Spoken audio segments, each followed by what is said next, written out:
Welcome, everyone. This is, as we were just saying, this could be our 20th year. And this is, oh, good, Liz is here. There's a third speaker.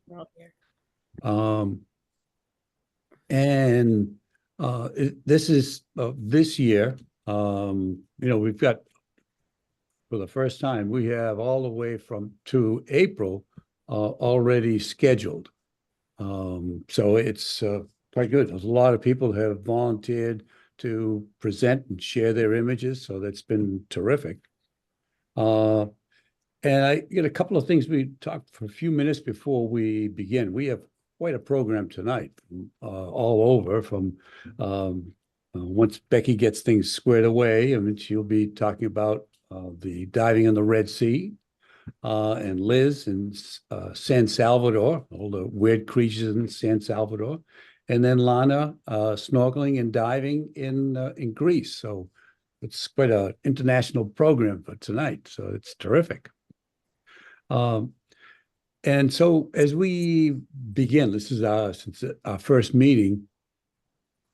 What I'd like to do, if we don't have to have polls like tonight and say, what do you want, what this, but if you would either send Whitney text, email, or send it to me, and just with an idea, if you'd like to try something, whatever, if you have an idea of something, something new you've been experimenting with editing, a new program, new software, or whatever, or just some new place that you've been, or a place that you've been a few times and looking at it differently. But and it doesn't have to be a half-hour program. If you're thinking of something that you're doing and you'd like to share it with everyone, don't be held back because you think you have to do a half-hour program.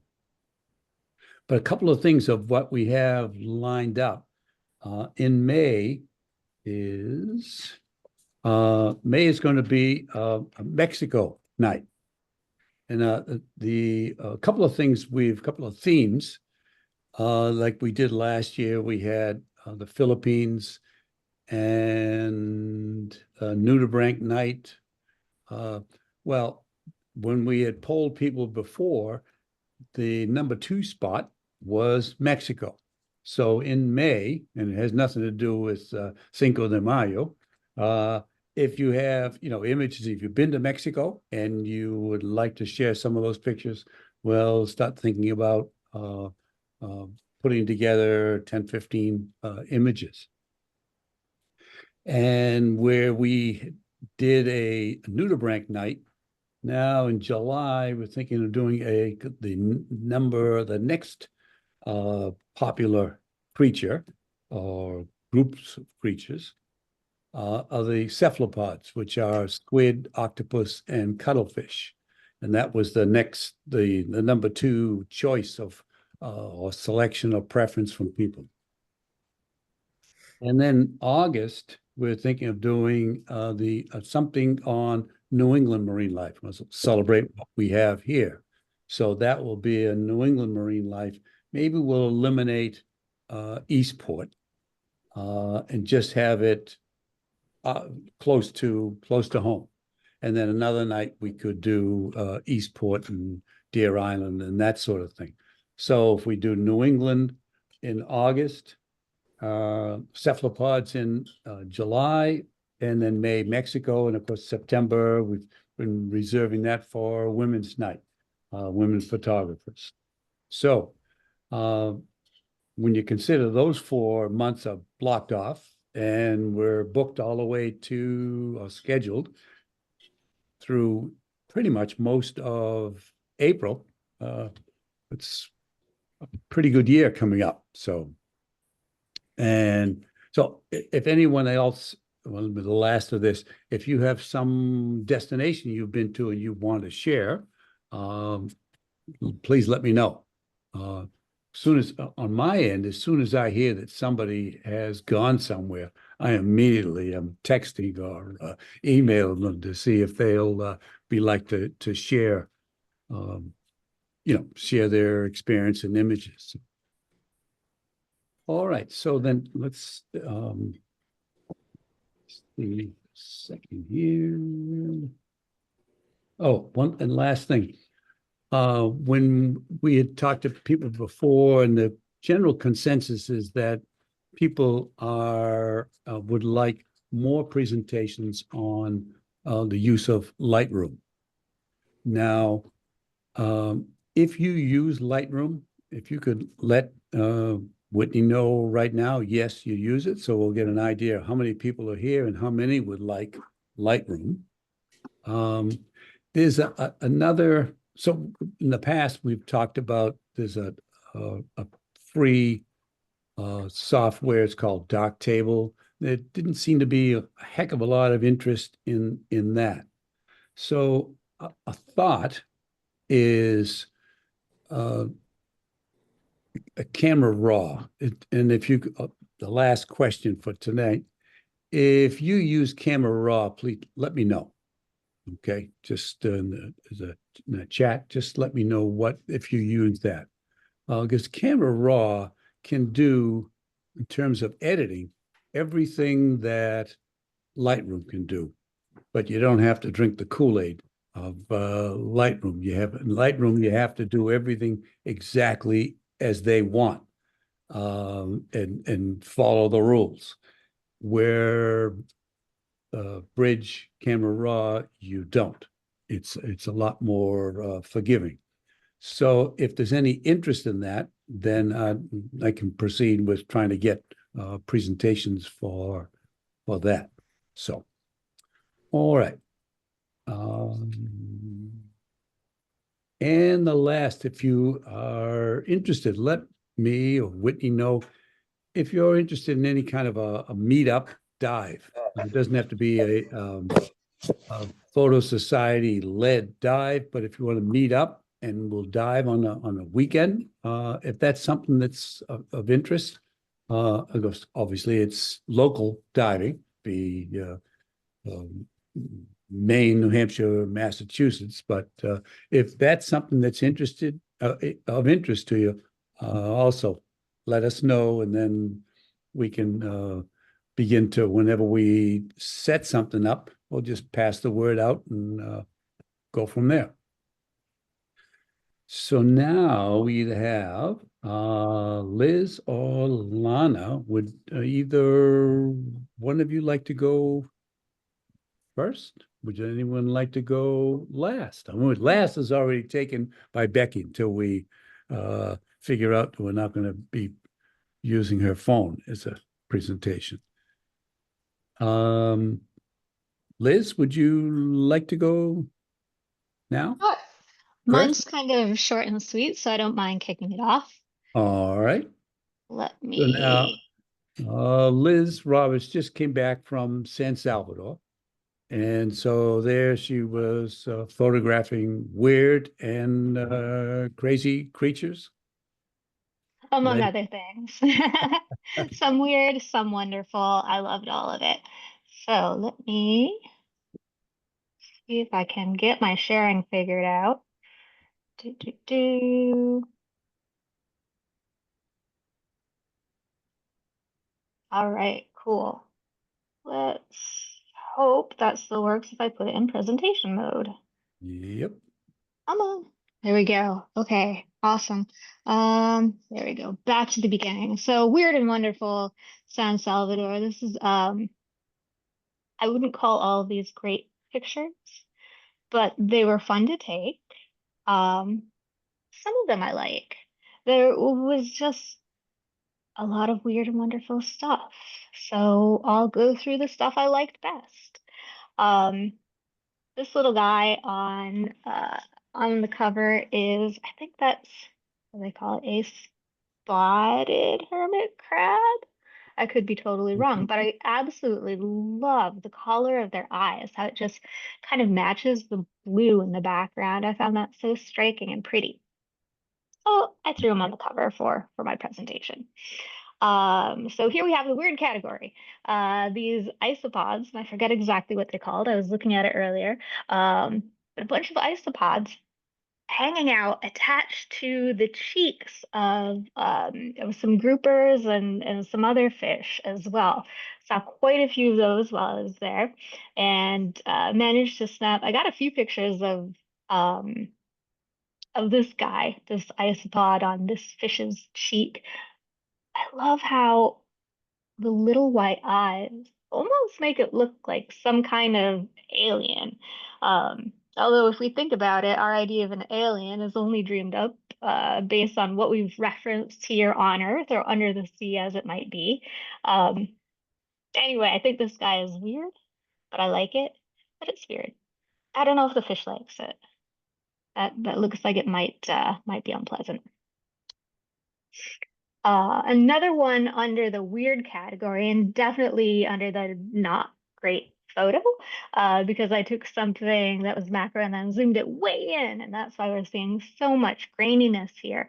But during a night dive, I took a picture of, and honestly, this is so far zoomed in, I'm not entirely sure if it's a coral or a sponge, but I saw these little iridescent dudes popping out of these little holes.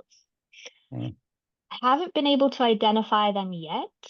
I think Um, the sponge though. yeah, Yeah. that's my thought as well. Um, haven't identified them yet, but they sure look cool and creepy. I love again the little iridescence inside of them. It almost looks like, I don't know if that's an internal organ or something reflecting off of them. But I thought they were cool.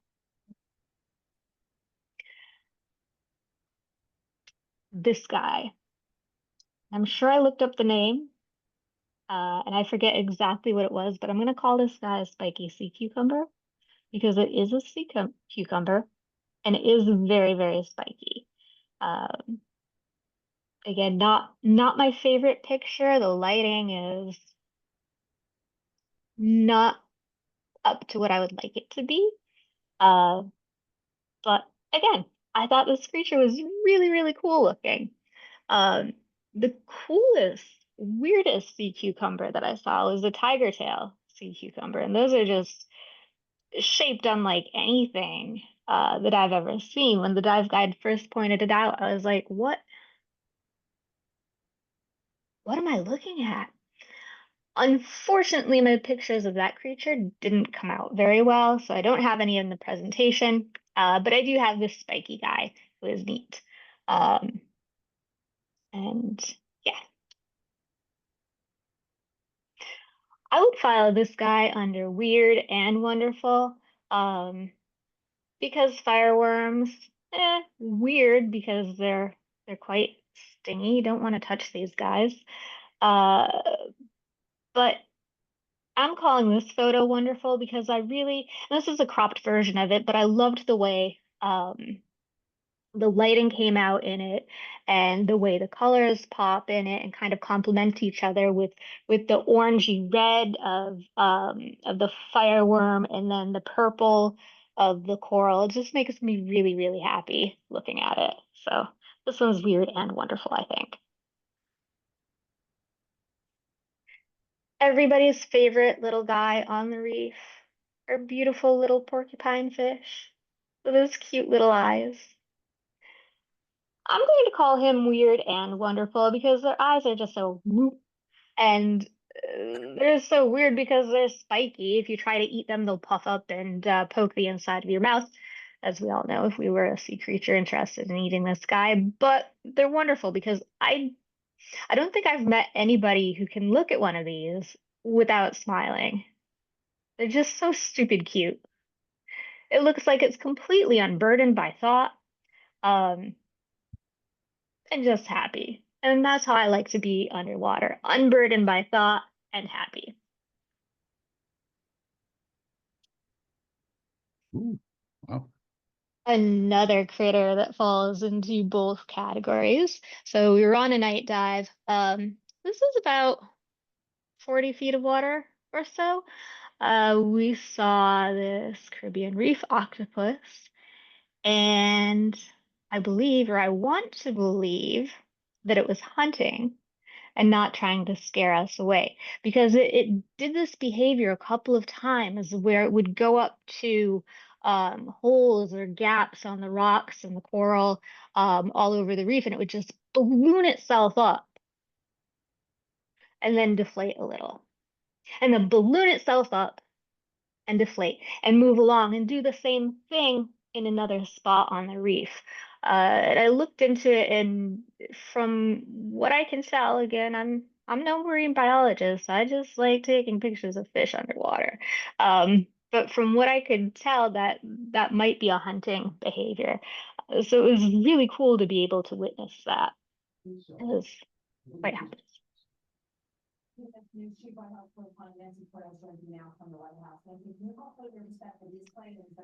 And another thing that I thought was weird, and they warned us that we might see this on the night dive, that our lights would attract them. All these little, I'm not even sure what they were, these little buggies in the water column.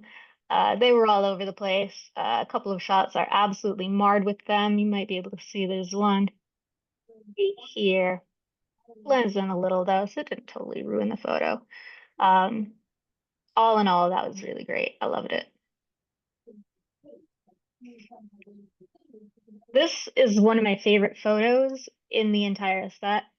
Uh, it's a little bit like the focus isn't great because I was shooting super macro with a very, very, very unforgiving depth of field. So my focus isn't exactly where I might want it to be, which would be here. Instead, it's more up here. But this little gastropod is a West Indian Simnia, if I'm pronouncing it right. If I'm pronouncing it wrong, it still spells like it sounds. It's relative of a cowrie.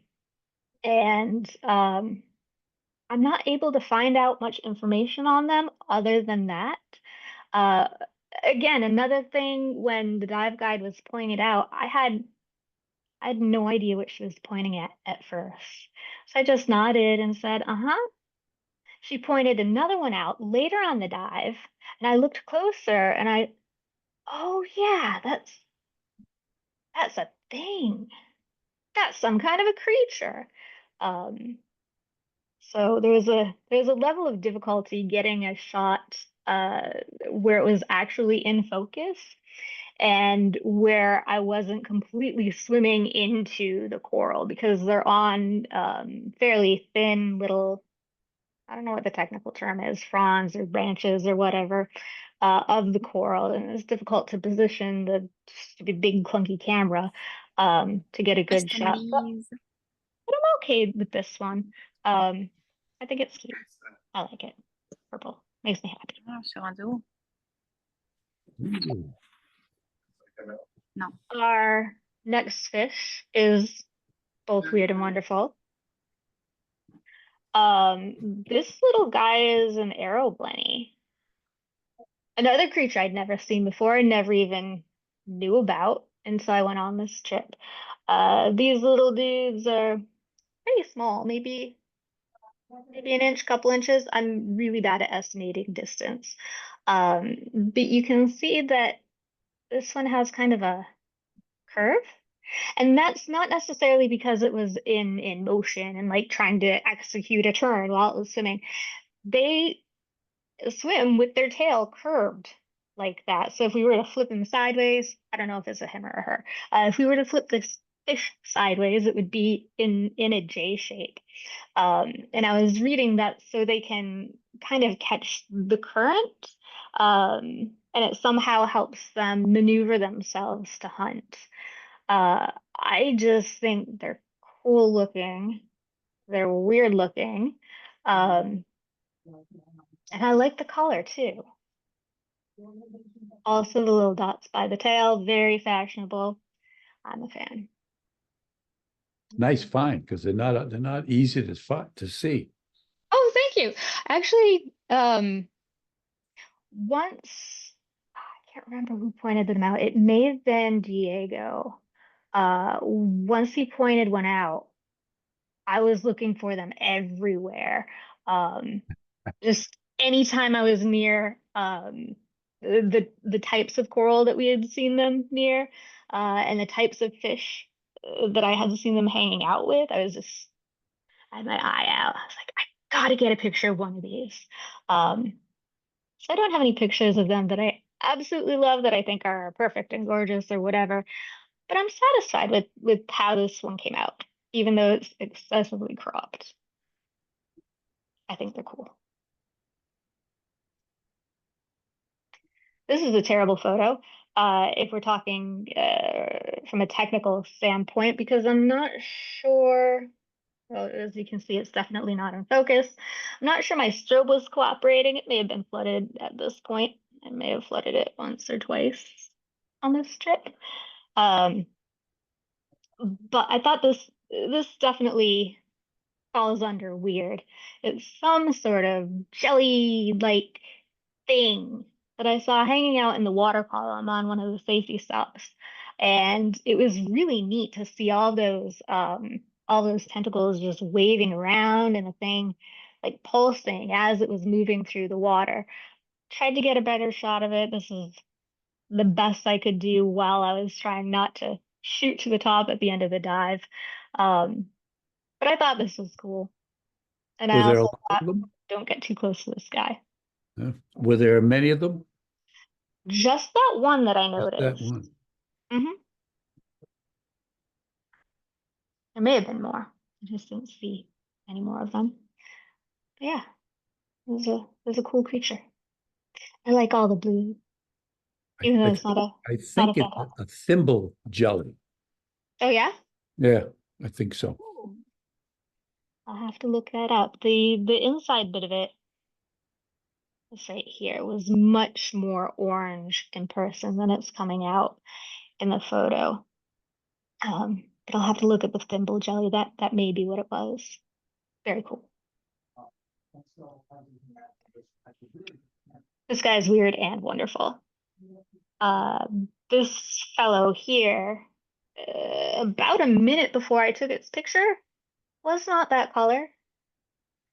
Did not have red up here and green over here. This is a bucktooth parrotfish.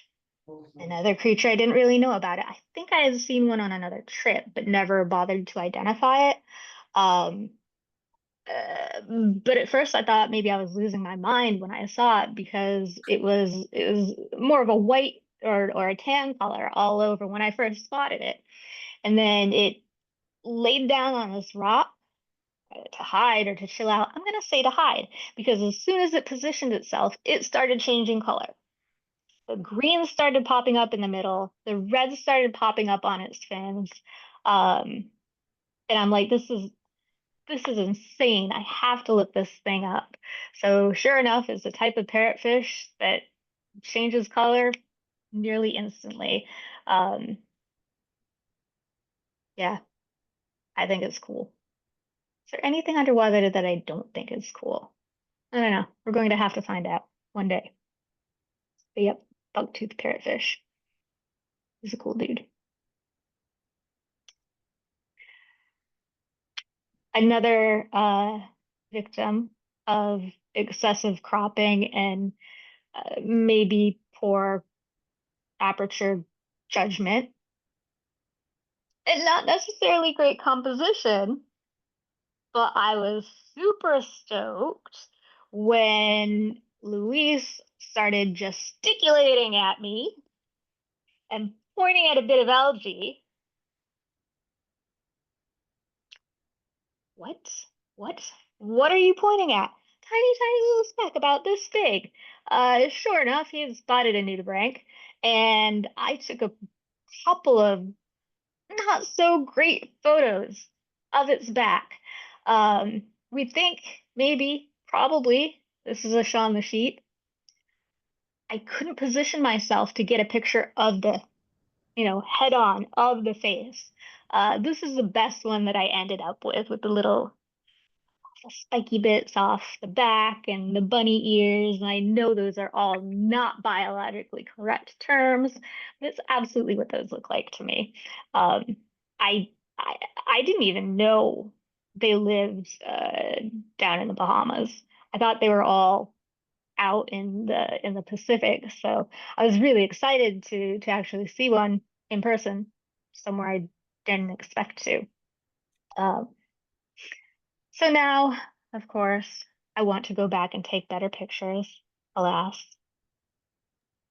Shaun, that's a Shaun the Sheep, Liz, and Yes. it is the first one I ever saw was in Little Cayman. So yeah, they're in the Caribbean too. We just Yeah, I you don't, have to look for that specific leaf that they yeah. like of algae. That's where Mhm. they like to live. Yeah, well, I'll certainly keep an eye peeled from now on. I don't know why I thought they didn't live there, but nah, I don't know. I'm glad we saw it though. That was really cool.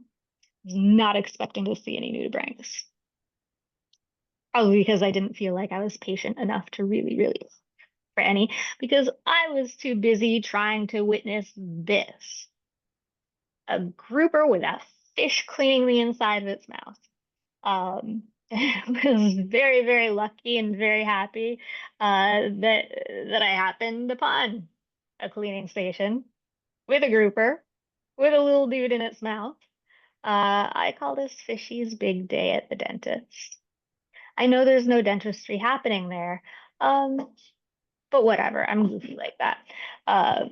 This is a very cropped version of the picture. It's a little bit better in the full resolution, but what I really love is how you've got all of the lighter, more muted colors, and then that pop of reddish orange inside the fish's mouth that just draws your attention right there. And as you look slightly above that, you're like, oh, oh, oh, there's a little fish in there. Oh, he's doing a job. Very cool. But yeah, I was really excited to finally see that in person and get a photo of it. That's really cool. I'd never noticed they had red tongues before. I had no idea. And I don't know if that's a tongue or if it's just the bottom of its mouth or what, but so striking and so bright. That's really cool. Yeah, I liked it. I like this guy's stripies too. He's cool looking. He, she, it. This fish. This fish is cool looking. This falls under wonderful. I mean, you can't call a turtle. You could call a turtle weird. I'm not sure if they're generally regarded as weird. I think they're generally regarded as wonderful. Um, and having a turtle swim like 3 feet in front of you, and this thing was massive. Um, I I have not had that happen to me a lot yet. Uh, so very exciting. When we dropped down, there's a shark over here, there's a turtle over here, there's another shark there. Um, Man, talk about paradise. Um, I don't love this photo. I like it. I don't love it. Um, I'll critique myself because it looks very, the color is kind of fuzzy around the beak. There's a little bit, I don't even know what you would call it, where the highlights are kind of bleeding into everything behind it. I think I was having stroke trouble on this dive too, and only one of them was firing. So I had the double difficulty of trying to shoot a setup that's mostly set for macro, but here I have this much larger thing that I want to get a picture of. And I don't have a great idea of how my light's going to behave because only one of them is behaving. Um, but with some processing, I had to take quite a bit of backscatter out of it, darken the background a bit, take some highlights down so you could actually see what was going on. Yeah, I'm happy with it. Don't love it, but I'm happy with Oh, it. There's also a very silly alternate version that I may be able to share sometime.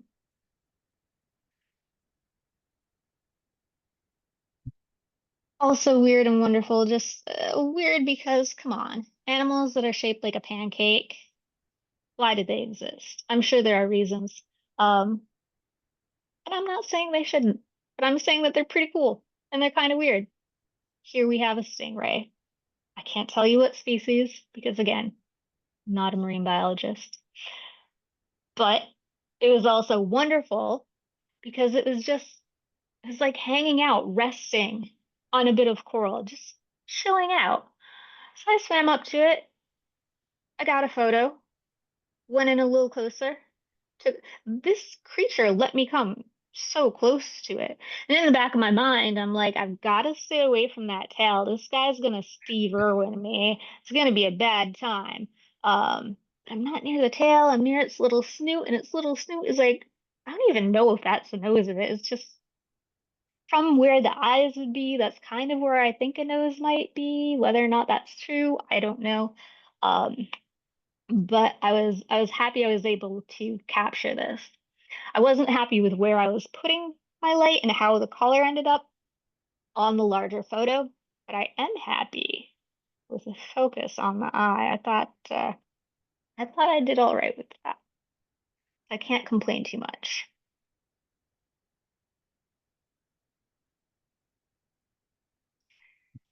Another photo that makes me happy, both weird and wonderful. Weird because come on, what are basket stars even?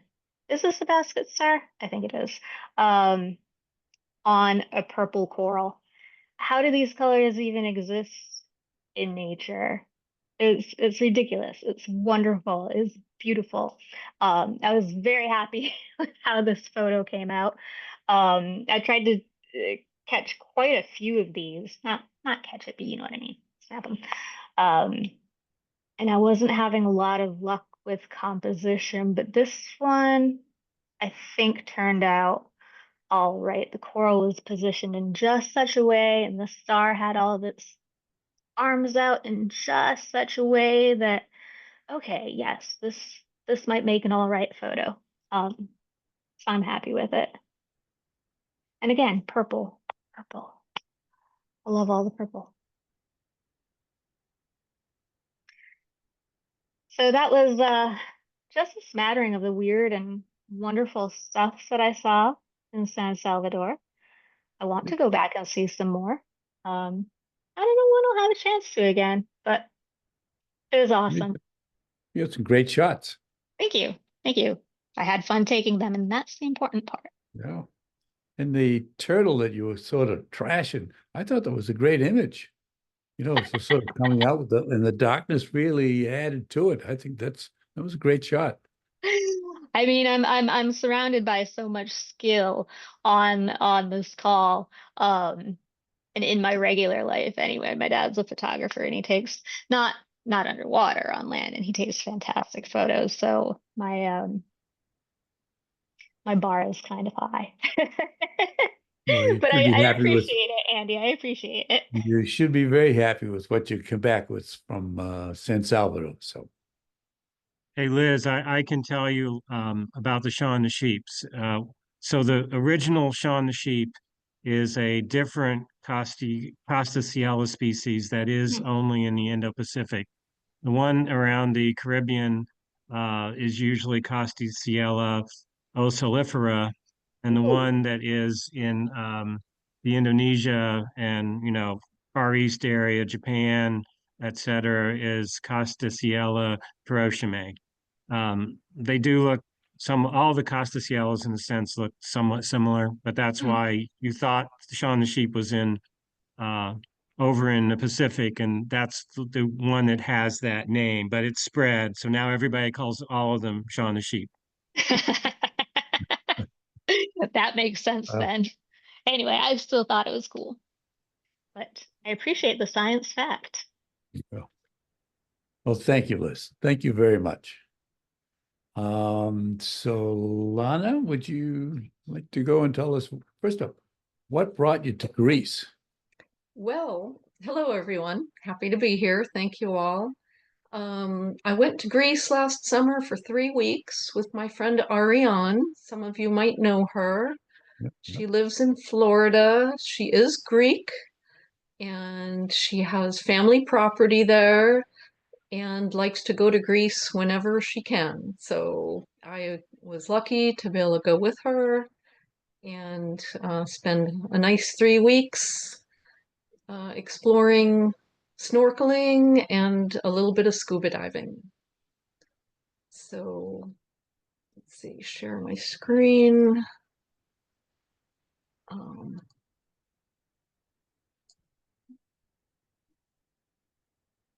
All right, hopefully you can see my screen. Yep. No, it's all good. Wonderful. Um, all right, Greece. Yeah, 3 weeks, and we were in the water every day except one, only one dry day, and mostly snorkeling, mostly exploring different coves. And so here's a little map. We were on the island of Chios. It's spelled like Chios, but it's pronounced Chios. It's out near Turkey. And lovely island. And yeah, so that was the map. And we stayed in this house, Ariane's family's house. It's a two-family house. We stayed on the left side, and it was lovely staying there. Really nice home base. And that's a street view, very narrow streets around the little villages. We rented a car. It was quite an interesting challenge to drive on all the little narrow streets. More about that later. So what we did is every day we just like drove to a different cove to do some exploring.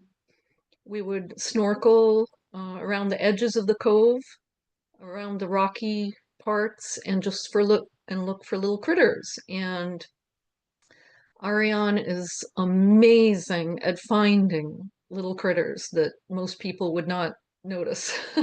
So I was lucky to be there and have her pointing out so many interesting little critters. And so I'll just show some different cove pictures here. Sometimes we had coves all to ourselves. Sometimes there were other people there. Um, just, pretty places, nice clear water, bright blue.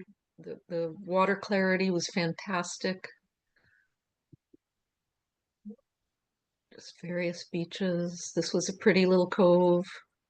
So we just had a lot of fun exploring. This was a nice cove. It was quite a hike to get there, but it was worth it. And there was this little swing there. A lot of fun. This was one of the more touristy type coves. They had, chairs and you could buy food and there was music playing. But it was really nice. And here's another view of that one. Really beautiful. One of the beaches where we snorkeled. Another beach. So just lots of exploring. This was one of our favorite coves. We went back to this one a few times just because we were finding so many little animals there. And just a little view from the water of that cove. Ah, and here, little blenny. We had so much fun finding little fishies, especially blennies were our favorites. And the thing is, it was very challenging because most of the animals that we were finding were in very shallow water, just below the water line, in the rocks and crevices, and we're floating on the surface. And even the slightest wave action would cause us to, bob up and down, and it's hard to keep the camera steady. And so most of our shots were more like ID shots rather than artistic type of photography, just because keeping the camera still was incredibly challenging. Yeah. And here are two cute little blennies in their little home, and they were just below the water line. So when waves would come and go, sometimes they were exposed to air. So it was just fun watching them, and they were darting in and out of their little home, and the waves would come and go. And this picture I took just to show, the water line up above them. So they're in very, very shallow water. I don't know why they like to be so shallow with the waves pounding against them all the time. But I just loved these two, the way they sat together. And I think next I have a little video just showing how shaky the camera is when trying to take pictures. It'll have a blenny in the middle.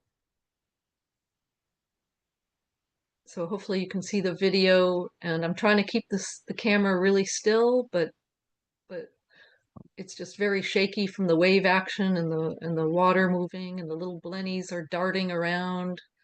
And so a little bit challenging, but we were getting some pictures. This one's a little out of focus, but uh, pretty much the best I could do. Well, it's tough when you're not anchored to the bottom. Yeah. And like here's a video showing swift water movement, and we're right at the surface, bobbing up and down, and the water's going back and forth, and trying to get a picture of this pretty nudibranch. But so here's nudibranch. I inverted the photo. There's some really pretty ones there. But very tough to get anything like really in focus. So this is typical of what we were doing, just snorkeling around, looking at in little crevices and overhangs. That's Ariane there, twisting and turning, looking for little animals. And then she would call me over when she would find one. And so it was just super fun. This is a little shrimp that she found very close to the surface. There were a few of them there. I was surprised I got a photo at all because of the way the waves were working against me. But I thought this one was very pretty. Here's a pretty little fish. I think this is called a rusty blenny. Kind of large for a blenny. Just really cute. Here's a fish called a triple fin. They were darting all over the place, and they were really pretty. I liked seeing them. Here is a flatworm that Ariane found. I've never really seen many flatworms before, so that was cool. She's good at finding animals like that. And this is a funny photo because that's her finger pointing to an animal. I don't know if you can see the black dot at the tip of her finger. She's pointing, and I'm like, what in the world? All I see is a black dot. And it turns out that there are actually two of them. Those are sea hares. She saw in all that moving water, she could see those, which amazes me that she could actually see those black specks were sea hares. So I just thought that was so amazing. And here she's pointing to a little sea slug, very bright, colorful, but really, really tiny. And again, I was amazed that she could see that. I was like, what are you pointing at? And I was blindly pointing my camera. But after a while, after I started learning what to look for, I started finding them myself. So that was pretty amazing. And here's more of a close-up of one of those pretty slugs, which I was so excited to be able to find on my own later on. Here's a pretty fish that we were seeing mostly just their heads looking out of their little dens. And this one happened to be out swimming around, and I happened to be able to get a picture of the whole fish. So that made me happy. This is an abalone or abalone. I'd never seen one before, so that was pretty exciting. And I was surprised to learn how fast they move. They really zip along.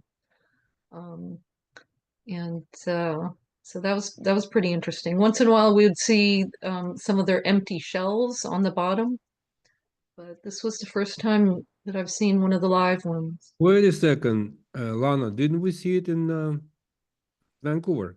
Oh, did we? Of course. Could be. Could Yeah, be. yeah. Yeah, maybe I'm forgetting that. But How big yeah. was that? Fairly small, maybe just a couple inches. Mhm. But we found like some larger shells. Not too large, nothing really big. More pretty fish. I like this one with the polka dots on her head. And Ariane knows the names to all of these fish. She knows the scientific names, everything. She's really good at that, at identifying all these animals. So, I liked this shot. I liked the way this little blenny was posing. I think this is a Sphinx blenny, and we were happy to see them. They're so pretty. This is a little Elysia sea slug, very, very tiny. The first time Ariane pointed one out again, I was like, how did you ever see that? It was just so tiny. And but once I knew what I was looking for, later on I started finding them myself. So exciting. And they're so cute. Like here's another one. They have these like wings that they sort of flap when they move around, and kind of bunny ears and polka dots. So just the most adorable little slugs, and just fun to watch them move when they flap their little wing things. And just some pretty tube-dwelling worms were around, and some scorpion fish, and some anemones. Another little pretty fish. Some hermit crabs. I like this one with the polka dot eyes. Another view of the little hermit crab. And this was the site of our first scuba dive. The dive operator met us at the site and took us into this really huge cave. The site has a cave, and it's not a totally submerged cave. So there's air that you could surface if needed, but it was huge and just so interesting. We loved exploring the cave. And some of you might recognize that bag, the To Dive Today. Thank you. Yes. It's properly positioned. Yes, yes, absolutely. And so this was inside the cave on the surface, and so Ariana and I also went back and snorkeled the cave, but yeah, so this was our first dive, and it had a couple of openings and was just so interesting. And so down below the water inside the cave, I wish I had thought of taking video with my GoPro inside the cave. That would have been very interesting, but I just didn't think of it at the time. Inside the cave, the walls were lined with these beautiful corals. So that was very pretty to see. And the eye of an octopus. Our dive leader took us right to his den because he lives inside the cave, and he knew where he lived. So he took us right to it, showed us the resident octopus. Great eye. Yeah. Oh. And these were deep inside the cave, like the deepest part, way, way in the back, in a narrow part. There was like a small field of them. Very pretty. And some nudibranchs. Very pretty. This is a Triton's trumpet. Very large mollusk. Just really, really pretty and really big. We were happy to see those. And on one of the other scuba dives that we went on, we saw a couple of them mating. Mm. So that was fun. And here's another of the abalones, the front part showing like the eyes. And here's a pretty type of perch with pretty blue markings. I really like these. These fish were kind of hard to approach, so I was happy to get this photo and cropped it and to see close up. And then we went on some boat scuba dives. And so this was a fun boat to be on. And we really had a great time diving from this boat. And so we showed up early in the morning at sunrise and went on a couple of great dives. We went on this boat a couple times, just out on the boat. And so This is how we would enter the water, just sit on the side and jump in. So that's Ariane and the owner of the boat behind her. And we got to see tunas. I was so happy because I've never seen a tuna before. So it was super exciting. They're just magnificent. They're beautiful, they're humongous, and they're fast. They're so fast. I couldn't really get a picture. This is a screenshot from a GoPro video that's very zoomed in and cropped. So it's kind of fuzzy, but it's the best I could do for these fish were job. just moving back and forth so quickly. And we had to go very deep to see them. We were seeing them between 100 and 120 feet. So we Wow. couldn't stay long. But we did do this dive twice, and both times we were able to see multiple tunas. So we were very, very happy. And we did explore some wrecks, so that was fun too. There are some wrecks around. And this hake, huge hake, was underneath one of the wrecks. There were two of them. They were very shy, very large, so they disappeared very quickly, but I was able to get a couple of photos before they disappeared deep underneath the wreck. I thought they were very cool. And of course, doing some cleaning up, trying to help the ocean. So we did what we could do whenever we had the chance to do a little cleaning up. On one of the wrecks, this is Ariane found she's found practically everything. She's so good at it. This was a little let's see if I wrote it down.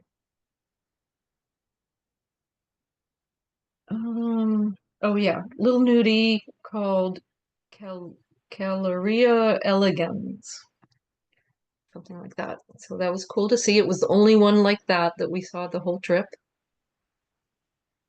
And then another one that she found, which was, I think this is one of the Cretina peregrina.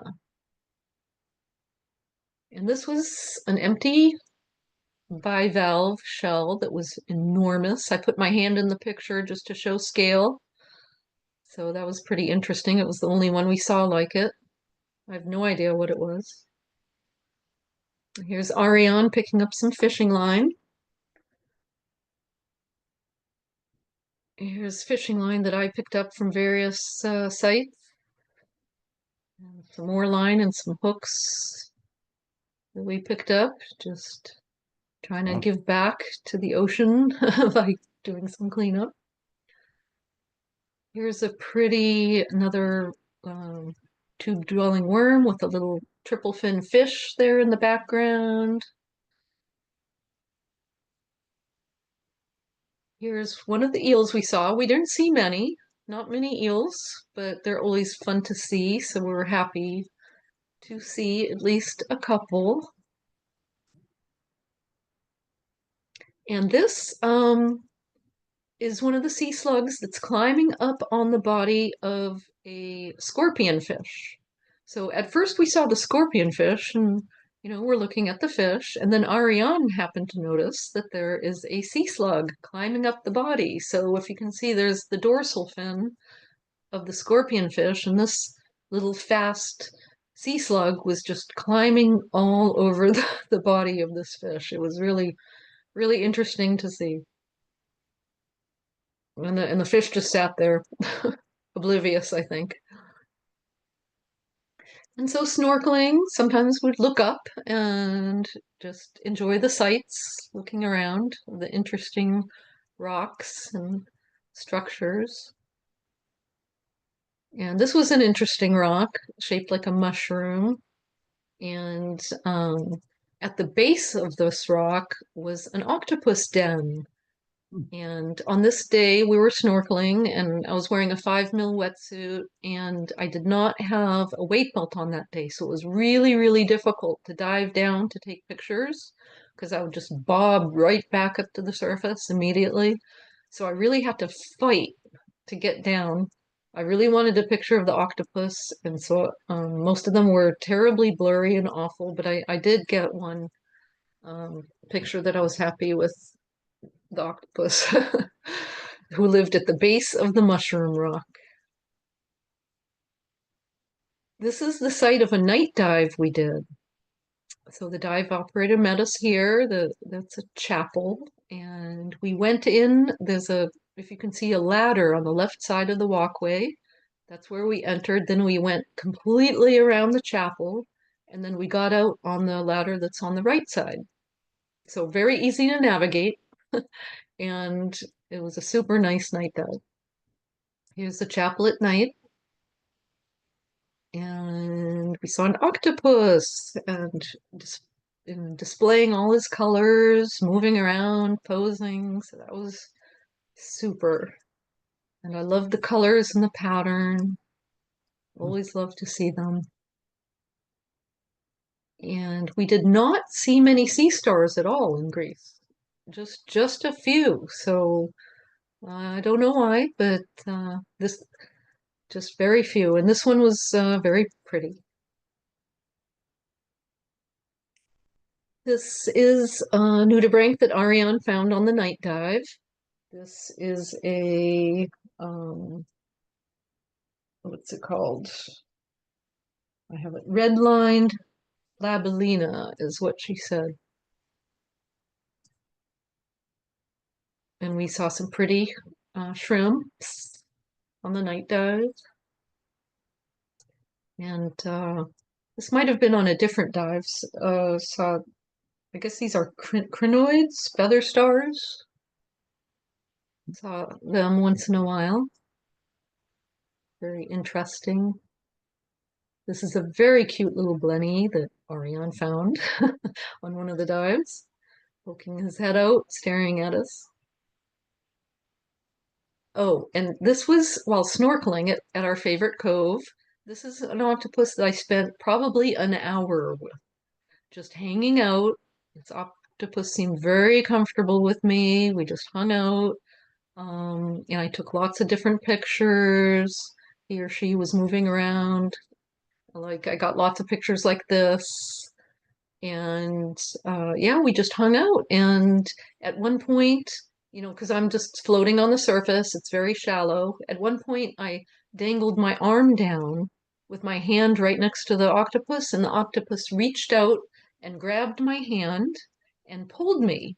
And since I'm just floating on the surface, you know, I got pulled. So it was so cool that I actually got towed by an octopus. I've never been towed by an octopus before. I So love that was the, that was a new experience. I love that you So got the rainbow on this one too. yes, yes, because Awesome. the light was shining beautifully. It was shallow, bright and sunny. It was just beautiful. And I'll show you where in the cove we were, where this octopus was. Right here, it's a cove. There's a little cafe right there, and the octopus is right below me when I took this picture. And Wow. so the people at the cafe must have been wondering, what's this person doing for an hour, just floating in this one spot? I was making friends with an octopus.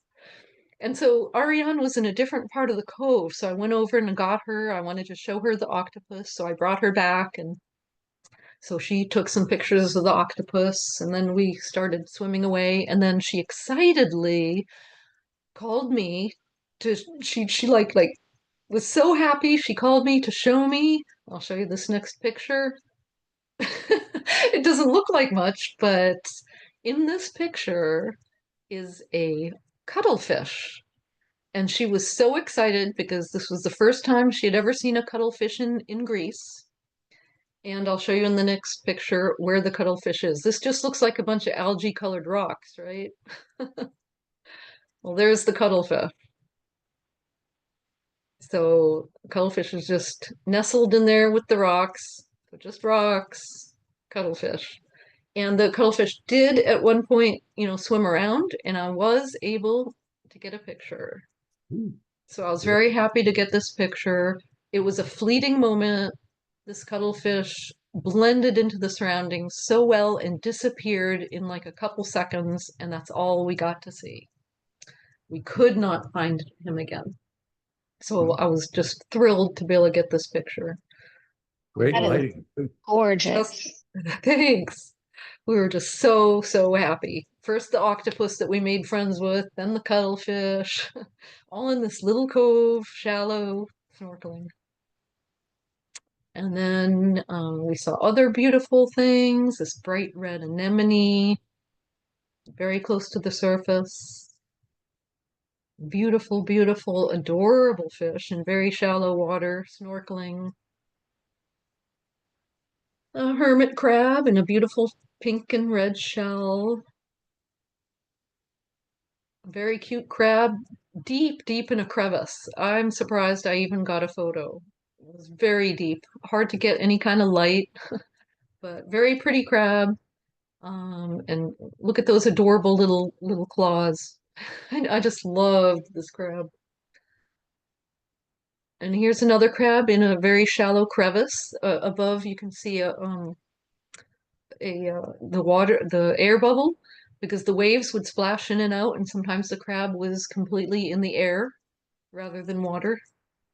So this shows the crevice where the crab was, deep in that crevice, and here the whole crevice is has air in it instead of water because of the waves. But the crab seemed very happy in there. It's just sitting there. Here's one of the coves where we looked up and there was a goat up above us. So that was fun.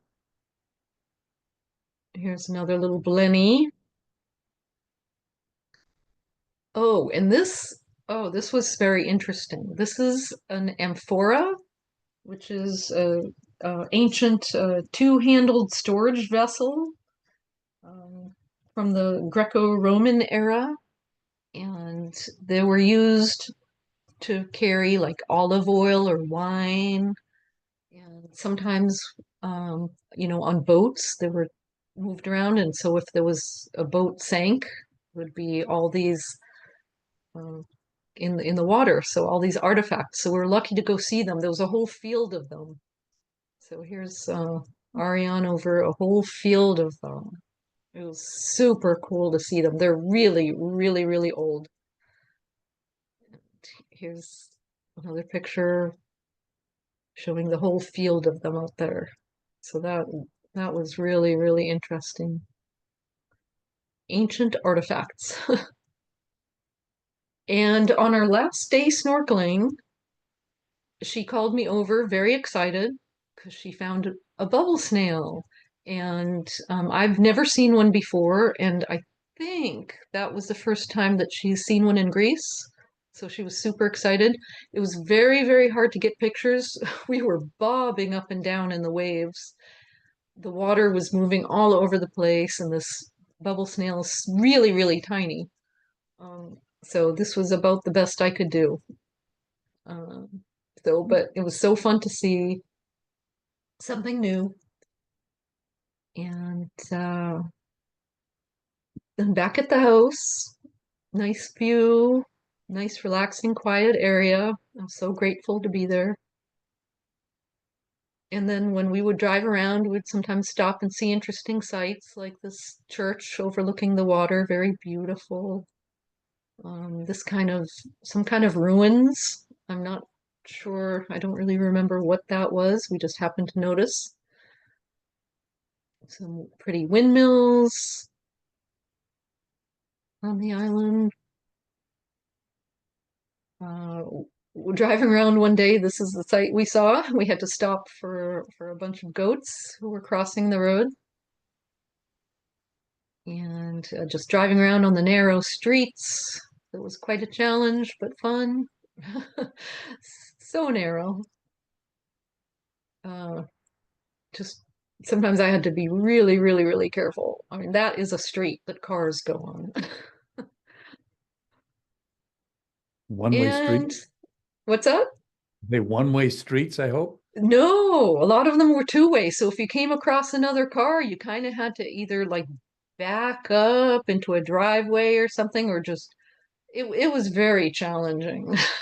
You had to move over and pull in your side mirrors and go like within an inch of the other car and hope you didn't scrape. And this is a highway, by the way. So very, very interesting challenge driving around. And this is the last picture, and that's it. So I have a ton more pictures, could talk a lot more about it, but this is it for now. Beautiful pictures, Lana. Thank Yeah, you so very much. You. And impressive what you could get snorkeling. Yeah. Yeah, that's a hard Yeah. thing. It was great. Great to be in the water there exploring and to get some dives in. We're very happy to do some scuba diving too. Looks like you had a great vacation and came home with nice pictures. So this- Yeah, thank you. wow, wonderful. Now we go to warmer water. Becky, we all up and running? Yes, I hope so. So if I quit in the middle of it, you get what you get. Okay. All right. Let's see. What do I do? These are iconic names here. And I saw in the description the Ras Mohammed, and that's like the iconics, one of the iconic spots in the Red Sea. It was pretty amazing. All right. So are we here? Can you see my screen? Yep. All right. So let's go from 19 degrees here in New Hampshire to the Red Sea in Egypt. So this was in September. Just to start things off, this is what I brought. You know, I always take a picture of all my gear before, just in case anything happens. This is a new to me camera. I got it last year. Loving it. I didn't have a lot of time to use it in the water before, but it's my big girl gear. So just loving it, loving it. It's about 18 pounds with my heaviest lens and dome port and everything. So it's a polycarb setup. It's my upgrade from the TG5, but it's similar kind of polycarbonate case. So I like it when I have my smaller lenses on and ports. I can, you know, maneuver it and so I'm loving it. Those are the guides I used for ID. And this is where I charged all my stuff on the boat. They didn't have a dedicated photo spot, but this was on deck right across from where we geared up. So this was out. We never charged in our room. Everything was out where there was always someone around. So very, very easy. Very, very easy to get there. And if anyone has any questions, just throw them out whenever you want. So from Boston, we went to Turkey, Istanbul, and then Istanbul to Hurghada. We went on Turkish Air, and they had a program where if you had a layover of 6 to 24 hours, you were eligible to take a free tour. So we had about 11 hours in Istanbul. And so we got on this bus, and depending on the time of day, they have different tours. And it was just amazing. We got on a boat at sunset, and we were on the Bosphorus Straits.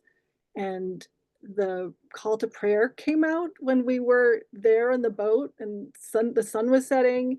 And it was just one of those, you know, just crazy once in a lifetime moving experiences. So that was fun. And then they brought us You're to dinner. making me cry every time I go there. Like I think like last 2-3 times, every time I take that boat, I freaking cry. It was In the gorgeous. Bosphorus area, in like the historical peninsula. I'm also, by the way, I'm from Turkey. That's like, Oh, like yeah. all sentimental about it. Now we want to go. Now we want to take a tour of Turkey because it was just. I mean, Istanbul was gorgeous, gorgeous. There is great diving in Istanbul. Okay, all right. Next time we'll stay. And then they brought us to dinner for free. So this was all free. And then they brought us back in time for our flight. So it was very, very convenient, easy, highly recommended. All right, so this is where, so we landed in Hurghada. And that's kind of the map. On the left is kind of a bigger area, so you can get your bearings. And then on the right, the places with the X's are where we dove. So we went north, and well, we can talk about our trip on the boat after. Lots of news on the Red Sea and boats lately, but we can talk about that later. The reefs were really healthy and vibrant up there. So to answer that question, this is what the reefs looked like most of the time. Just these, yeah, big plateaus. On the right, on the bottom right, they'd just go out with the Zodiac and kind of tie off. And we rarely saw a lot of boats, but once in a while there'll be a couple day boats that would kind of tie up near us, but for the most part we didn't really see anybody. And these are also some reefs that we went up to with the Zodiac. If you could see in the top there's kind of at the tallest kind of peak, there's a white spot, and that's where we navigated towards, and that's where we dove down on the Zodiac. So you can't really see it in the bottom picture because it was so blown out. It was so sunny there. It's really just sunshine or nighttime. There's no clouds over in Egypt. All right, so let's get to it. So this, one of the things I was really interested in going to see were giant clams. Giant clams were not rare. They were everywhere, but they were so colorful. There were so many different kinds of giant clams. There's pearl oyster clams, honeycomb clams, and just giant clams. But they all had really interesting coloring and markings. And they would range in size from, I don't know, like 3 or 4 inches, all the way up to like 18 inches, the ones I saw. But they would constrict if you got a little too close or if they saw a shadow. So I tried to sneak up on them. And that's a honeycomb one. So there was such a variety of colors. I was really, really loving it. And the anthias fish were just everywhere. I was just trying to capture the movement. They were just littered all over the corals, just like highways.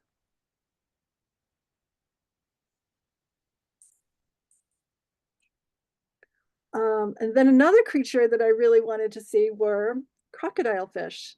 And so this, not necessarily a great shot, but they are, I think they're called flatheads. So it was so difficult.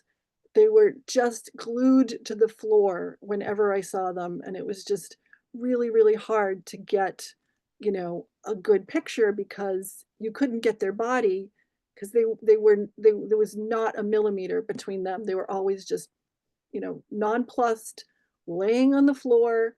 And they weren't really rare. We saw them quite a few times, but they were just really hard to take a picture of because they were so flat. This one was a night dive, so I got a little bit higher so I could get a different angle on him. But I just really liked the kind of frills around his eyeballs and stuff, and that just unusual jaw, just kind of a big underbite. And then you're going to see a bunch of these because I really, really love anemones and the anemone fish. This one was on a night dive, and I was trying to kind of get the texture of the unusual curly anemone. So I just kind of had one light coming from my left. And I really didn't see the fish until, I waited a few minutes.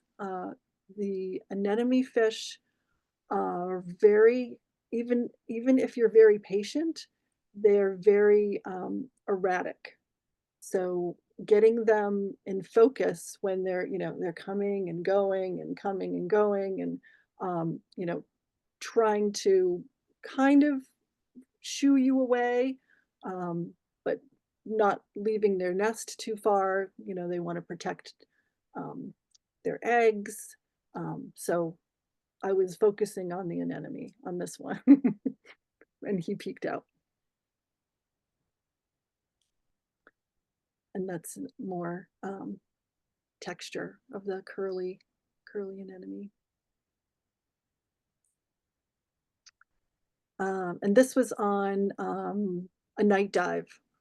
I didn't see the body. It was kind of curled up inside this coral, but the legs were just kind of coming out from everywhere. So it almost looked like separate creatures, but this brittle star was pretty cool. And the color was interesting. And trying to capture feather stars when they try and, kind of curl up when the light hits. But again, trying to use my camera, use the right lens for the right thing, but also fear of missing a big thing if I took my macro lens. It was one of those quandaries of, what do I want to picture, and I'll see something interesting like this, and then something tiny will come by, and then something large will come by. So I felt like, very torn, and I think going to someplace for the first time, that just happens. You don't know what to expect, and you want to be ready for everything. And here's another feather star that was really cool, and got to capture, I don't know what you'd call it, legs or something that kind of anchors it when it attaches. But I like the colors on this one, and the dramatic black, because it was a night dive. So I didn't realize, because I'd never been over to the Red Sea, but there's two different kinds of lionfish. And this is a clear fin lionfish. So the little more delicate, thin spines. So pretty. And then this is the one I think I've noticed more in the Caribbean, and I believe it's called a Red Sea lionfish. This guy was just, on a night dive, he was just unfurled. He was huge, just out in the open there. These are called, this soft coral is a Xenid, Xenid. And those were fun to watch. I should have taken a little video, because those were pulsating again on a night dive. But those were really fun, just feathery. And again, that would be really good if I took my macro lens for this one. But hey, anemone fish. Another night dive, and it took quite a bit to get them in focus, because again, they were coming, they were going, they were checking me out, And then I felt really lucky to get both the male and the female in the same shot. So this was really fun. This is one of my favorites. And they were everywhere. I want to say 90% of our dives, we saw anemones and anemone fish. And we were shallow, we were deep, we were on, walls. So they were everywhere. Another anemones. This bubble anemone was really, really cool. And he's upside down. This isn't looking from the top. This is just looking straight on. And they just wriggle all through these. Really, really fun to watch.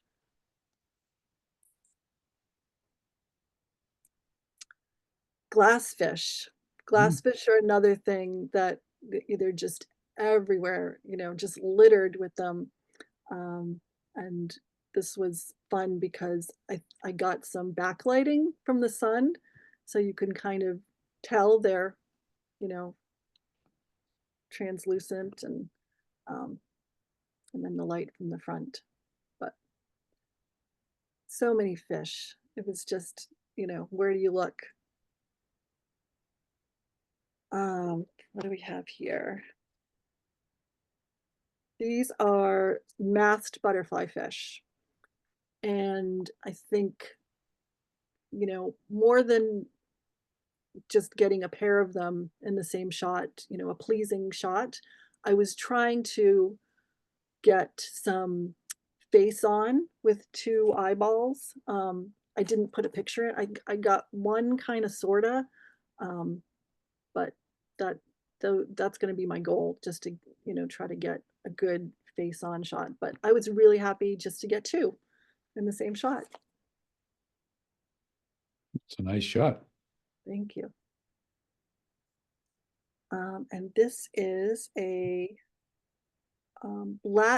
black-backed butterfly fish. Just really, really pretty. And I liked the, the spines coming off the, the dorsal there. And then another pair, these are called exquisite butterfly fish. I really had to look up all these because they were, again, a wealth of fish. Yeah, they're pointed down. They're both going like synchronized swimmers.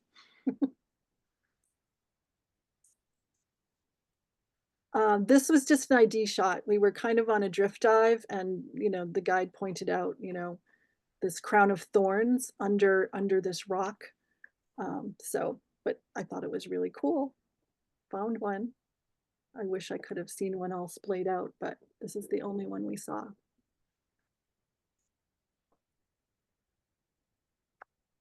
This is one of the wrecks we went to.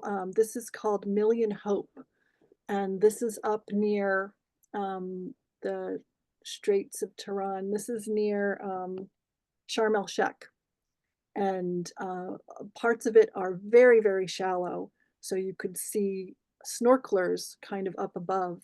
And then I think we went down to maybe like 75 feet inside of it. But I had my large dome port, so I was really excited that I could finally use it. And that's my model Greg, and glassfish, and anthias, and it was just a wealth of fish. What else? And yeah, there's an empire angelfish over there, which I got another shot of. And there were giant clams growing on this, and there's so many fish. Again, looking up, practicing my wide angle shots. We did learn the story, but I can't remember, but it was really opened up there, almost like an explosion.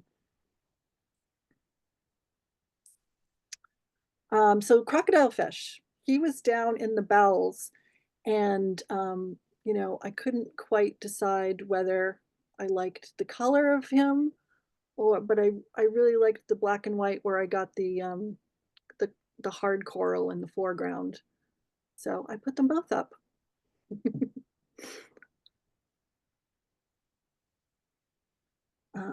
This is this is the Emperor angelfish there in the center. But I really loved all the soft corals that were growing on this. Um, I think this was like scaffolding on the ship that was sank. But lots of interesting places for things to grow. So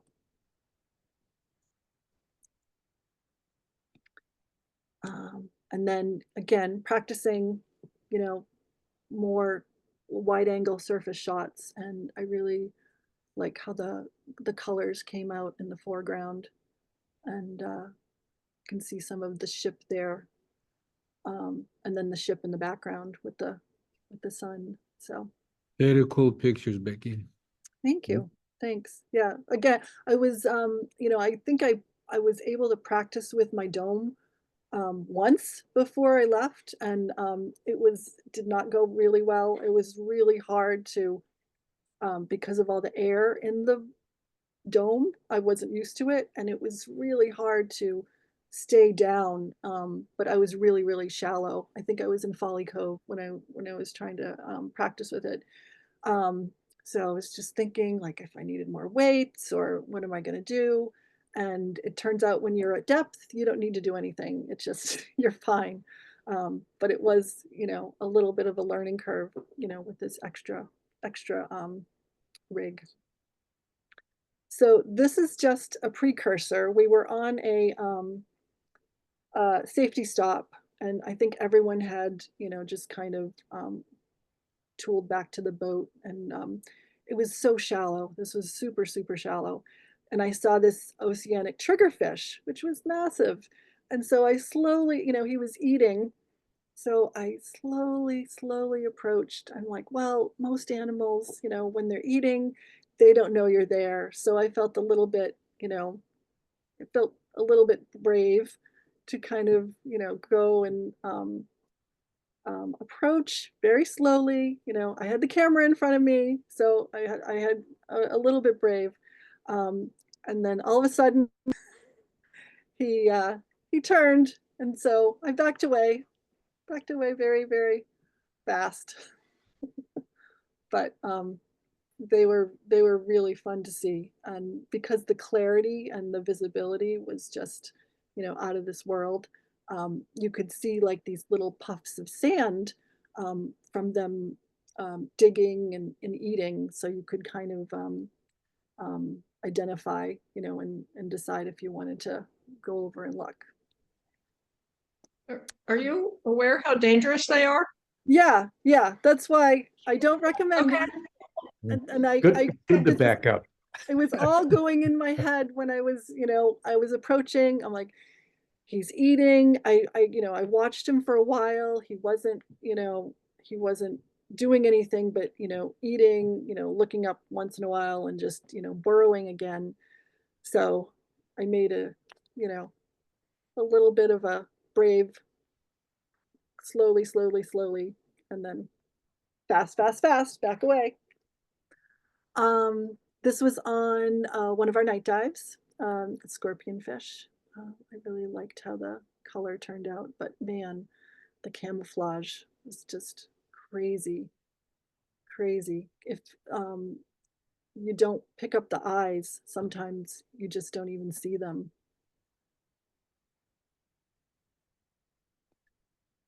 This was that was a bearded scorpionfish. This is a speckled sand perch, another fun capture on a night dive. And the spotted blue-nosed stingray, we saw those most night dives. We were really just littered for choice. There was just so many things to see everywhere. So tons of, lionfish, the stingrays, and they were, just really accommodating, modeling for us. And he was eating, so I kind of thought this was an interesting shot in the sand mid feast.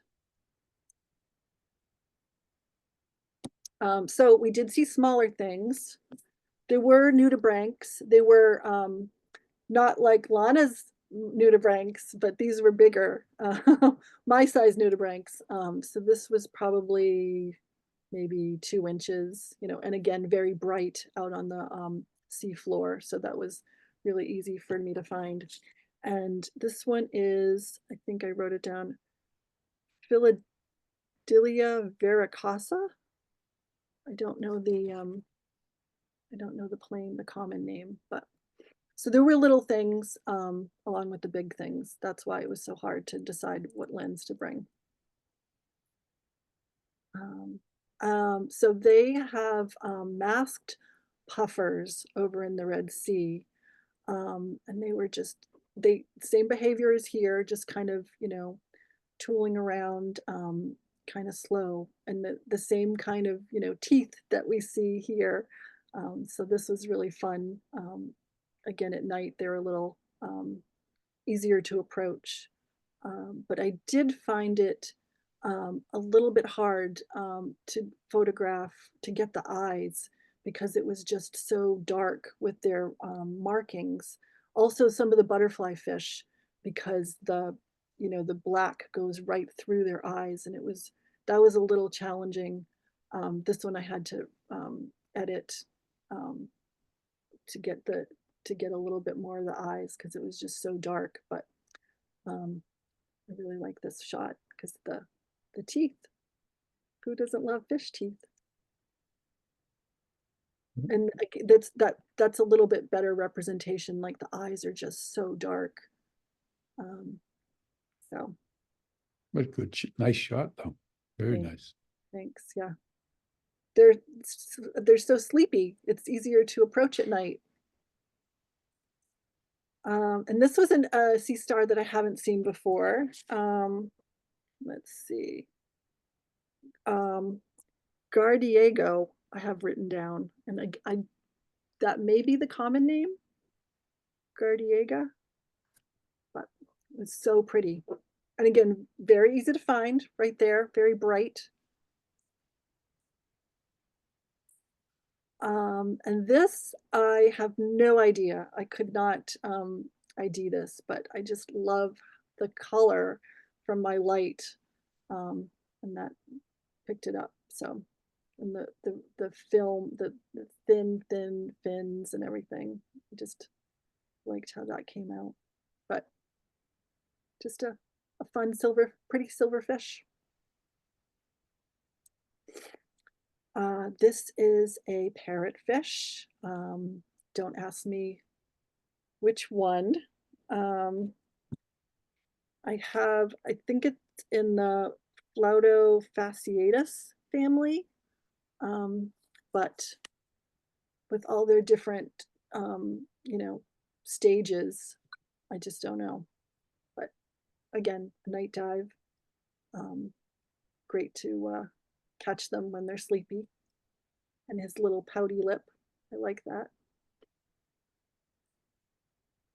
And this is a sea brained, and it looks like the eye is totally, like a cartoon eye, but that's what it looked like.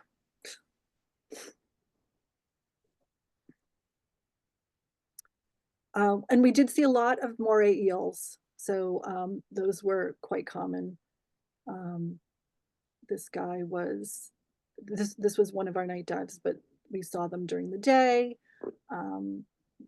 Very, very easy. It was one of those, maybe 80% of the dives, they were there and around.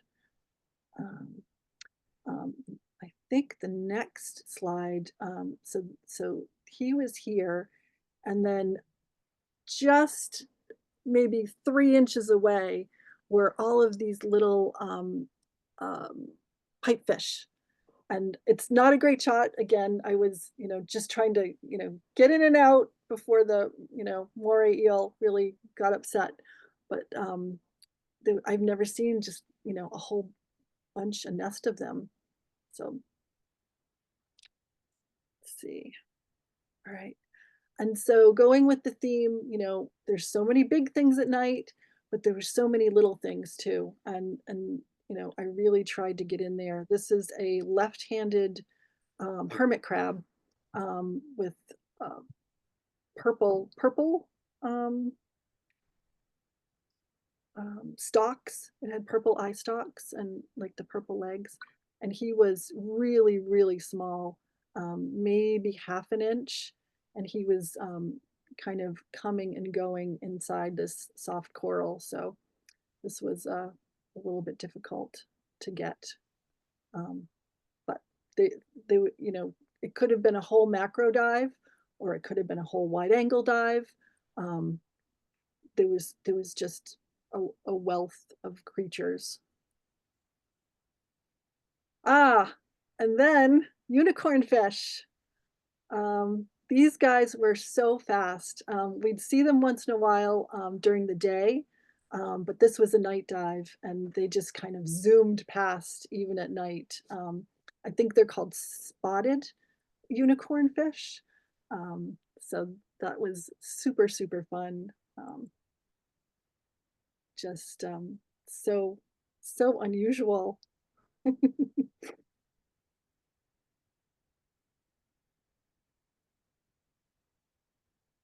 Funny faces. And more anemone fish. And I particularly like this one because, the shape of the one in the background just kind of curves around the one in the front. But I did take quite a few pictures just to get, like I said, in focus. Yeah.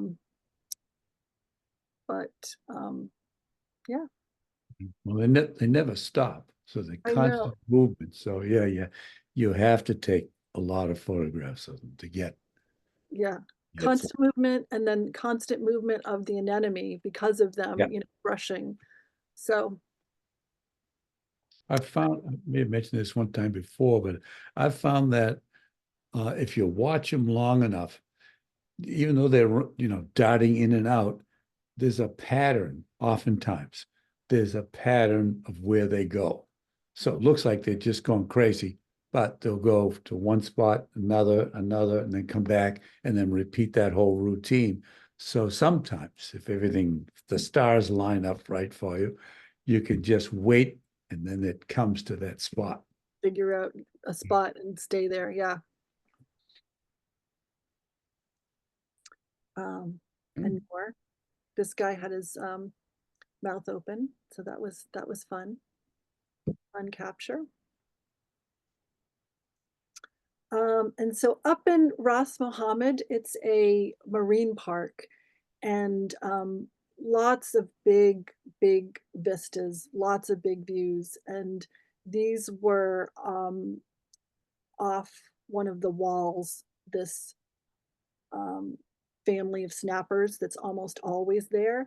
And they're just, they create almost like this huge towering kind of tornado of snappers. And we got to visit this site twice, and they were there on the second time, and it was just amazing. It was just so fun, just out in the blue. If you like that sort of thing, you just can't see anything, and then all of a sudden they're just all there.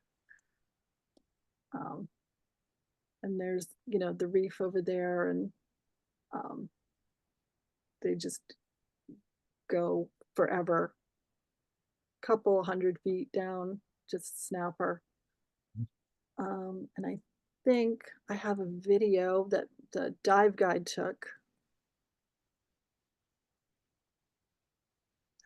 There we go. If I have to hit play or something.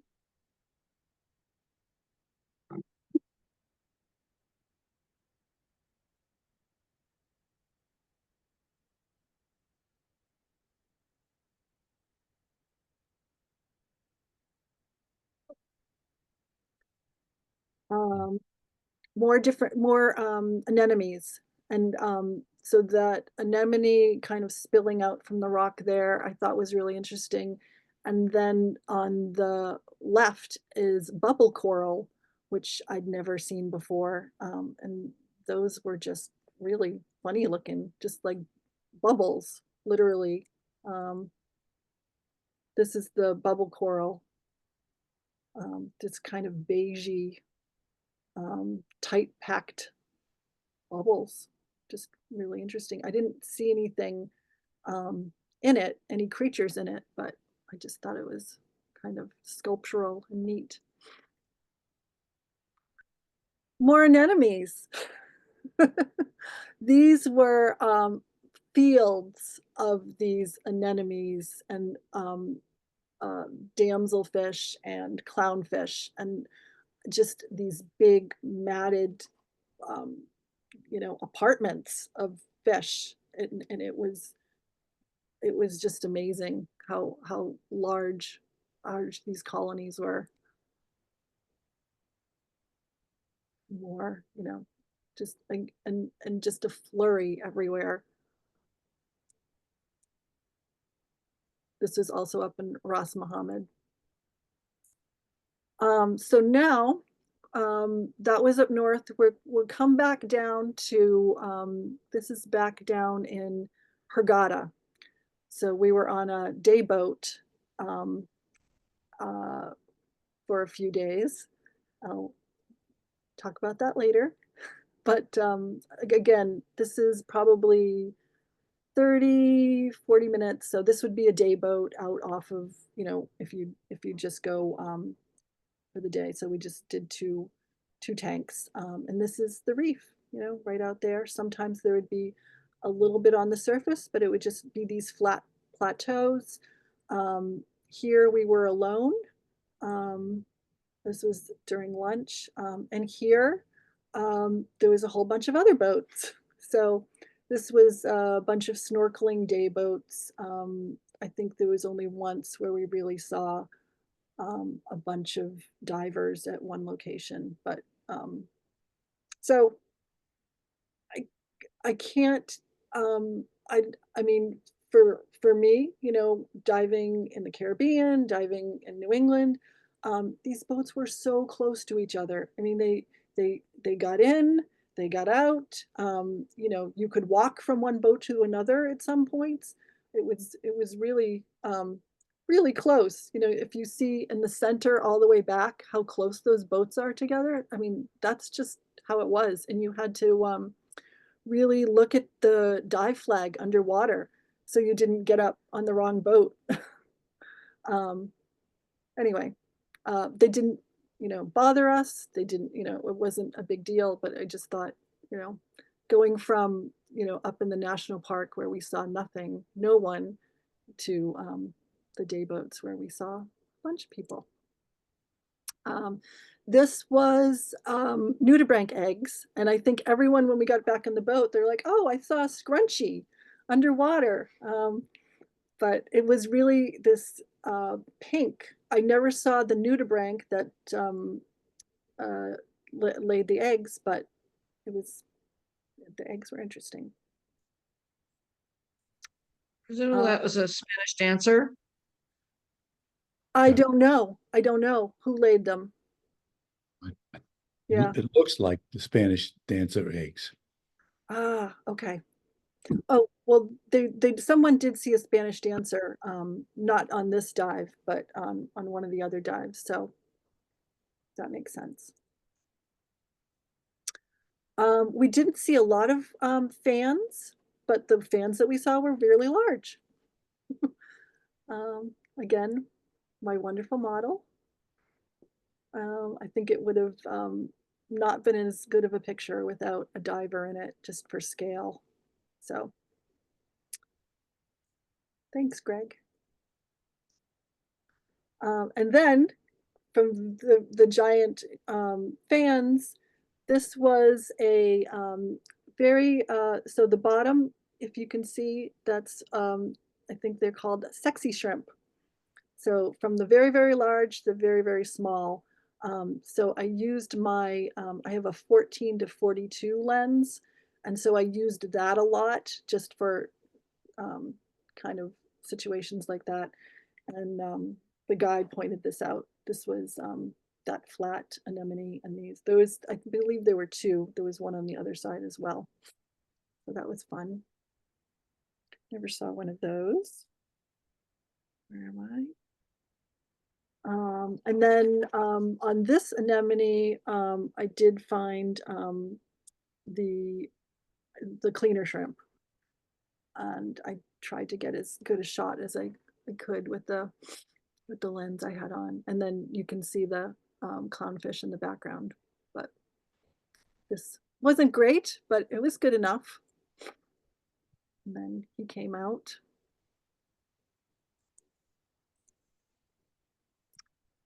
More morays. I think there was a small blue fish that was hanging around him, so he might have been getting cleaned.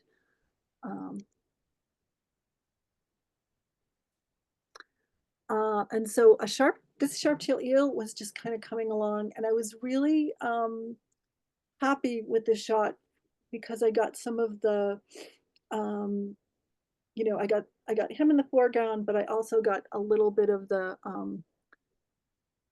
light from the sun up in the top there. So I was happy with this one. And of course, turtles. I think this was on our last dive. He was just kind of munching away. Got a good close-up.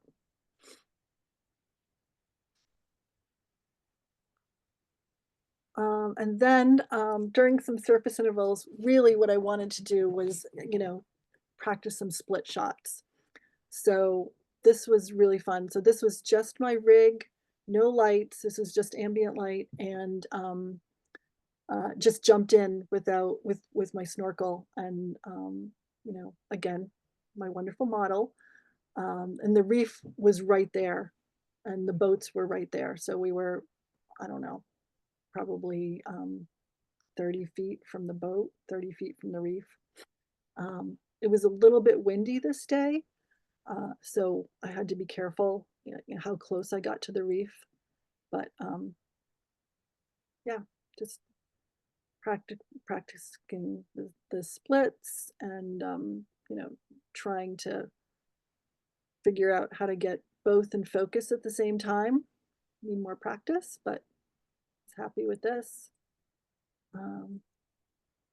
And then this is a surgeon fish that was just playing in the surf and eating, and I was just snapping away. And you know, I was so close to the reef. I was really trying hard not to be slammed into the reef because it was such a windy day with a little bit of surf. So it was so shallow and, you know, so fun. And there was a little bit of a mound in the background. I don't know if it was, I wouldn't call it a mountain, a small hill, but that was really hard to capture because the rig was so heavy. You know, just kind of lifting it out of the water while snorkeling to get some of the that hill with the reef that I need to practice on and figure out maybe some buoyancy to kind of get the right angle. But it was really fun to practice, and this fish was very compliant. And there's our day boat. I don't know how many, you know, people have done liveaboards or day boats in the Caribbean, or even, you know, day boats here in New England, but I'm used to maybe a bag of chips if we're lucky, or, you know, we usually bring our own snacks when we go on day boats. We rarely even get fed. This day boat had like this full-on spread of like 7 different things. We had, you know, appetizers, we had salad, we had like a protein. It was just like crazy. I was really impressed. I don't know if it's everyday boat like this out of Egypt, but it was wonderful. Also, when we got out of the water from our dives, and we were immediately, they, you know, sometimes they'll help you back to your seat, but here we were, you know, they stopped us and they removed our tanks and brought our tanks back to the spot. So we're just like, you know, standing there kind of dangling with all of our equipment. It was just, it was really a different, different scenario. So again, didn't happen on the liveaboard, but on the day boat, that's what happened. So just putting it out there. So then after we finished in Hurghada, we went on a little excursion because we had to, because we were in Egypt. We took a trip to Luxor, which was about 4 hours inland. The top picture, and we did a balloon ride over the Nile River Valley. So if you see on the top picture on the left, that's the Nile, and the sand on the right is the Valley of the Kings. So it was really one of those, you know, amazing experiences. So if you ever go to Luxor. Yep, top left is the Valley of the Kings at night. We got an Airbnb and we were, you know, right there. It was just stunning. The temples were amazing, the color, and then of course my new buddy Oscar the camel, which was a really fun experience as well. So we had the best time. Conclusion: go to Egypt if you can. Really easy to get there. The food is wonderful. The people are wonderful. The sea, you know, the diving was wonderful. So now here's my little story. We went on the liveaboard and we had a boat accident.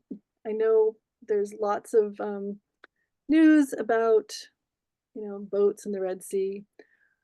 So we had a pretty significant accident when we were up in the Ras Mohammed area, and we had 2 divers that were hurt. One almost, you know, fatally, but all good. It all turned out well in the end, but our trip was cut short, and so that's why we returned back to Hurghada and did the day boat.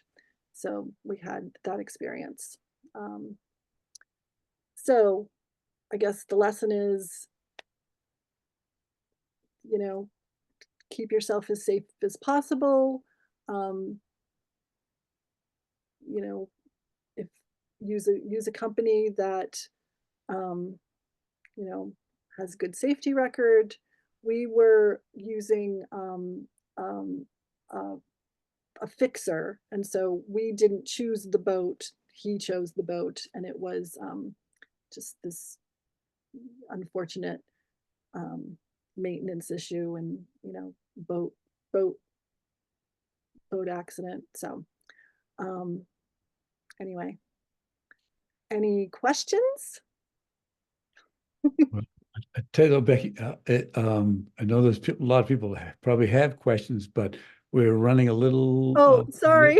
We probably should. It was wonderful, a great presentation, but we need to wrap it up a little. So, Okay. thank you very much. It looked like a wonderful trip, and you got some fabulous images. So it was terrific. Thank you. Thank you very much.